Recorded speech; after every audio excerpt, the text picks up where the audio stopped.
All right, welcome to this explainer. Today, we're putting on our detective hats to decode the latest FTPS report on Sabeco, the absolute giants of the Vietnamese beer industry. Our goal is to uncover the truth behind their deeply confusing 2025 financial numbers. We're going to cut through all the noise and get straight to the facts. Let's dive right in. Think about this for a second. How exactly does a company lose nearly 20% of its revenue, but somehow still grow its profits? It's a massive paradox, right? But it's an open mystery that perfectly sets the stage for our deep dive into the corporate mechanics of Sabeco today. Honestly, this is probably one of the most fascinating case studies in corporate finance I've seen all year. Just look at this stark contrast. Their revenue absolutely plummeted by 18.8%, dropping to 25.88 trillion VND. They only hit 82% of their revenue target, and that was mainly driven by a really painful 13.2% drop in their core beer sales. But then, somehow, they finished the year with positive profit growth of 1.7%, landing at over 4.5 trillion VND. Make it make sense, right? So let's start with part one, the missing revenue. Well, the bleeding really starts right here at the source. Sabeco's actual beer output shrank to 1.38 billion liters in 2025. That's a 6% drop in production volume compared to the previous year. Literally, just significantly fewer beers rolling off the line and into people's hands.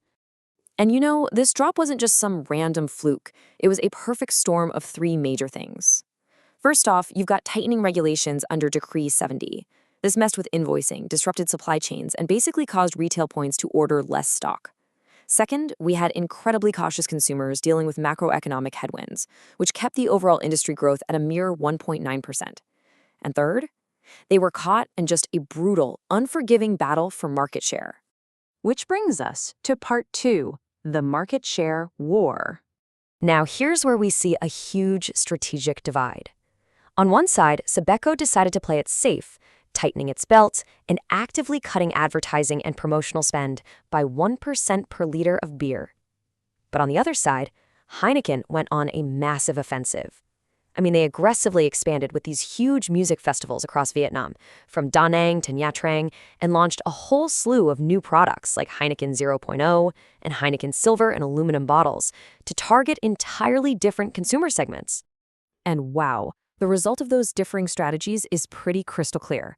Sabeco's volume growth went completely negative, while rivals like Heineken and Sabeco happily scooped up all that market share Sabeco just left on the table. It's a classic, almost textbook lesson in what happens when you cut your marketing spend in a fiercely competitive environment. All right, on to part three, solving the profit mystery. So if they're losing market share and selling way less beer, how did they possibly make more money? Well, here is the brilliant plot twist. Sabeco reported this massive 6.7-point improvement in their gross margin, but the bulk of that improvement actually didn't come from selling more beer at all. It came from an accounting technicality. By consolidating a subsidiary named Sabeco, they shifted exactly how the special consumption tax was recorded. Basically, they completely removed it from their cost of goods sold. This purely structural, on-paper move artificially boosted their gross margin by a staggering 5.3 points. Now, to be fair, it wasn't just fancy accounting. They actually executed a really smart sourcing strategy too. They managed to lock in historically cheap prices for barley, which makes up about 34% of their total production costs. So this savvy maneuvering really helped shield them, at least for a bit, from the rapidly rising costs of aluminum cans on the global market. Let's pivot a bit to part four, future projections and the cash pile. As you can see, Sabeco is sitting on an absolute mountain of cash, a massive financial war chest. A full 57% of its total assets are held purely in cash and short-term investments. That is an enormous safety net, and it fundamentally changes the whole dynamic of how they actually make their money. In fact, because of this massive cash pile, their main profit engine for 2026 won't even be their core business of brewing beer. Nope. Instead, FPDS projects an 18.4% growth in financial income, driven entirely by the interest they're earning from high bank deposit rates. So literally, their cash is doing the heavy lifting right now. However, if we look further down the road, the picture gets a lot more sobering. FPTS warns that this financial sugar rush from high interest rates is definitely temporary. They're projecting that net margins will peak at 18.1% in 2026, but then slowly bleed out to 17.1% by 2030. And why is that? Well, because the core beer operations are going to keep struggling to regain that lost ground, and overall revenue growth is expected to slow down to a really sluggish 2.8% per year. Which leads us directly to part 5, the ultimate aluminum risk.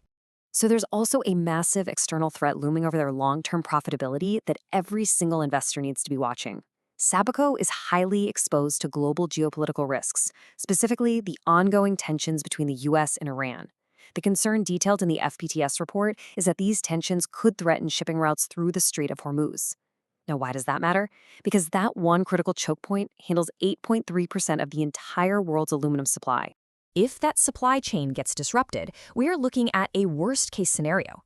Global aluminum prices could skyrocket to $4,000 a ton. For a company that packages massive amounts of its product in aluminum cans, a price spike like that would be devastating. It would instantly erode Sabeco's hard-fought margins by an estimated 1.6 points in 2026 alone. There's just no ignoring a risk like that. All right, bringing it all together in part 6, final valuation. Taking all this complex data into account, the lost market share, the accounting tricks, the cash pile, what is the actual bottom line for investors? Factoring it all in, FPTS uses a weighted average cost of capital of 11.3% and a long-term growth rate of just 1%. Based on that, they place a target valuation on Sabeco stock at exactly 49,900 VNT per share. Now, for the hardcore analysts and number crunchers out there, here is the exact year-over-year FPTS financial model. This breaks down the revenue, cost of goods sold, and profit projections all the way through 2027. Go ahead and freeze the frame right here if you want to really study the math behind their valuation. All of this leaves us with one final, incredibly critical question you have to ask yourself. Is Sabeco's short-term financial maneuvering, relying heavily on accounting shifts and high-interest cash deposits, really enough to survive a brutal long-term war against an aggressively expanding giant like Heineken? It's a fascinating standoff between playing it safe with your cash and going all in on market expansion. That is the big takeaway from our explainer today. Thanks so much for joining me to decode the numbers, and we'll catch you next time.